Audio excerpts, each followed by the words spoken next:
They're not going to have a nuclear weapon. That's number one. The Jewish communities in Judea, Samaria, the West Bank, are an obstacle to peace. ኢራን ከአሜሪካ ባለስልጣናት ጋር ንግግር እያደረገች መሆኑ ከተገለጸ በኋላ የኢራን ምክር ቤት አፈ ጉባኤ የድርድሩ መሪ መሆናቸውን መግለጹን ተከትሎ ማስተባበያ ሰጡ።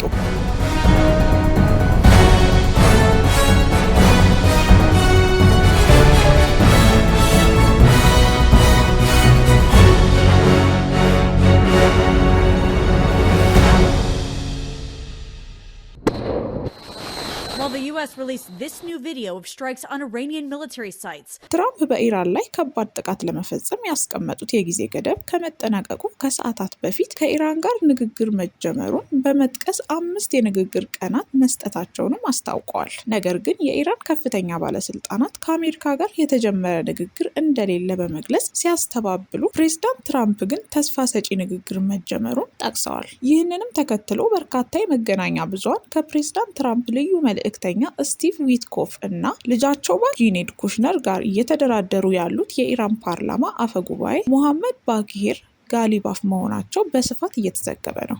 ነገር ግን አፈ ጉባኤው በኤክስ ማህበራዊ ሚዲያ ገጻቸው ላይ ባወጡት ጽሑፍ ከአሜሪካ ጋር ምንም አይነት ድርድር እየተደረገ አለመሆኑን አስተባብሏል። ጨምረውም ሐሰተኛ ዜና ያሉት የድርድር መጀመር ጉዳይ ዓላማው በነዳጅ ዘይት ገበያ ዋጋ ላይ ተጽዕኖ ለመፍጠር መሆኑን እና ኢራናውያን የሚፈልጉት ወራሪዎች ላይ ሙሉ እና የሚጸጽት ቅጣት ነው ብለዋል። የዩናይትድ ኪንግደም ጠቅላይ ሚኒስትር ኪር ስታርመር በአሜሪካና በኢራን መካከል እየተካሄደ ስላለው ንግግር ሀገራቸው እውቅና እንዳላት ገለጹ። ጠቅላይ ሚኒስትሩ ይህንን ያሉት ለፓርላማው የኮሚቴ አባላት ማብራሪያ በሰጡበት ወቅት ነው። ጠቅላይ ሚኒስትር ሰር ኪር ስታርመር ውጥረቶች ረግበው እንዲሁም በተቻለ ፍጥነት ጦርነቱ ቆሞ ማየት እንደሚፈልጉ ተናግረዋል። ስለዚህም ሲባል በአሜሪካና በኢራን መካከል የተጀመረውን ድርድር በደስታ አቀበላለሁ ሲሉ አክለዋል።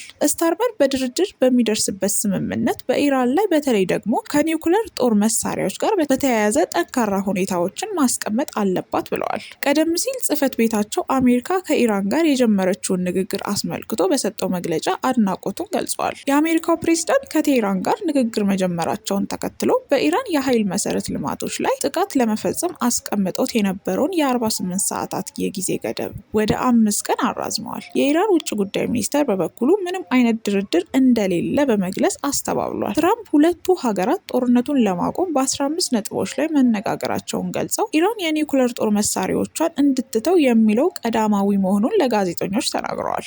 የአሜሪካው ፕሬዝዳንት ዶናልድ ትራምፕ ኢራን ለሰላም ሲባል የኒውክሌር ፕሮግራሟን ለመተው ልትስማማ እንደምትችል ተናገሩ። ነገ ጠዋት በእነርሱ የሆነ ሰዓት ላይ ለመገንባት $10 ቢሊዮን የወጣበትን ትልቁን የኤሌክትሪክ ማመንጫ ፋብሪካቸውን ለማፈንዳት እየጠበቅን ነበር ሲሉ ተናግረዋል። በጣም ጥሩ ነበር። የገንዘብ እጥረት አልነበረንም። በአንድ ተኩስ ይወድማል፣ ይፈራርሳል። ለምን ይህን ይፈልጋሉ? እነርሱ ናቸው የደወሉት፣ እኔ አልደወልኩም። እነርሱ ደወሉ፣ ስምምነት ላይ መድረስ ፈልገዋል ሲሉ ተናግረዋል። እኛ ከስምምነት ላይ ለመድረስ በጣም ፈቃደኞች ነን። ጥሩ ስምምነት መኖር አለበት እና ሌላ ጦርነት ሊኖር አይችልም። የኒውክሌር ጦር መሳሪያ አይኖርም። ከእንግዲህ በኋላ የኒውክሌር ጦር መሳሪያ አይኖራቸውም። በዚያ ይስማማሉ። ያለዚያ ግን ስምምነት አይኖርም ሲሉ ከእንግዲህ በኋላ ሲሉ ተናግረዋል። የአሜሪካው ፕሬዝዳንት ዶናልድ ትራምፕ ለኤኤፍፒ የዜና ወኪል በስልክ በሰጡት የአጭር ቃለ ምልልስ ከኢራን ጋር ሁኔታዎች በጥሩ ሁኔታ እየሄዱ ነው ብለዋል። ትራምፕ ይህንን ያሉት በማህበራዊ ድረገጻቸው ላይ ከቴሄራን ጋር በመነጋገራቸውና ሀገሪቱ የሆርሙዝ ወሽመጥ እንድትከፍት ያስቀመጡትን የሰዓታት ገደብ በ5 ቀናት ማራዘማቸውን ከተናገሩ በኋላ ነው። ትራምፕ ይህንን ቢሉም የኢራን ውጭ ጉዳይ ሚኒስቴር ግን በሁለቱ ሀገራት መካከል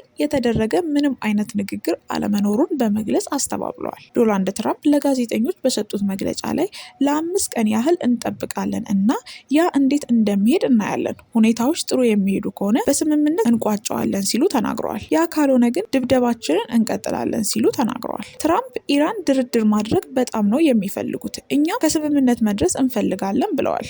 አክለውም ምናልባት በስልክ ዛሬም ንግግራችንን እንቀጥላለን ሲሉ ከቴህራን ጋር ያላቸውን ንግግር መቀጠሉን አስረድተዋል። በመካከለኛው ምስራቅ ያሉ ሀገራት በውይይታቸው ውስጥ በጣም የምናስባቸው ይሆናል ሲሉ ለጋዜጠኞች ተናግረዋል። ትራምፕ የኢራን ጦርነት እንዲያበቃ ከስምምነት ላይ መድረስ ከተቻለ የነዳጅ ዘይት ዋጋ በፍጥነት ይቀንሳል ሲሉ ተናግረዋል። የካቲት 21 2018 ዓ.ም አሜሪካና እስራኤል በቴህራን ላይ ጥቃት መክፈታቸውን መሆናቸውን ተከትሎ የነዳጅ ዘይትና የተፈጥሮ ጋዝ ዋጋ በከፍተኛ ሁኔታ ጭማሪ አሳይተዋል። ትራምፕ ለጋዜጠኞች ስምምነት ላይ የመድረስ እድል አለን ያሉ ሲሆን አክለውም ያ ግን ለምንም ነገር ዋስትና አይሰጥም፣ ምንም ዋስትና እየሰጡ አይደለም ብለዋል። ትራምፕ ሁለቱ ሀገራት ጦርነቱን ለማቆም በ15 ነጥቦች ላይ መነጋገራቸውን አብራርተው ኢራን የኒውክሌር ጦር መሳሪያዎቿን እንድትተው አንደኛው፣ ሁለተኛውና ሶስተኛው ነጥቦች መሆናቸውን ተናግረዋል። ይሁን እንጂ ትራምፕ በጣም ወሳኝ የሆነ የስርዓተ ለውጥ ማየት እንደሚፈልጉ ገልጸዋል። የኢራን የውጭ ጉዳይ ሚኒስትር ፕሬዚዳንት ትራምፕ በሁለቱ ሀገራት መካከል ንግግር ለመደረጉ የተናገሩትን አስተባበሉ። በአሜሪካ የቢቢሲ አጋር የሆነው ሲቢኤስ የኢራን እስላማዊ ሪፐብሊክ መንግስት በጦርነቱ የኢራን ዓላማ ከማሳካቱ በፊት ማንኛውንም አይነት ድርድር ውድቅ የማድረግ አቋም ይከተላል ማለቱን ዘግቧል።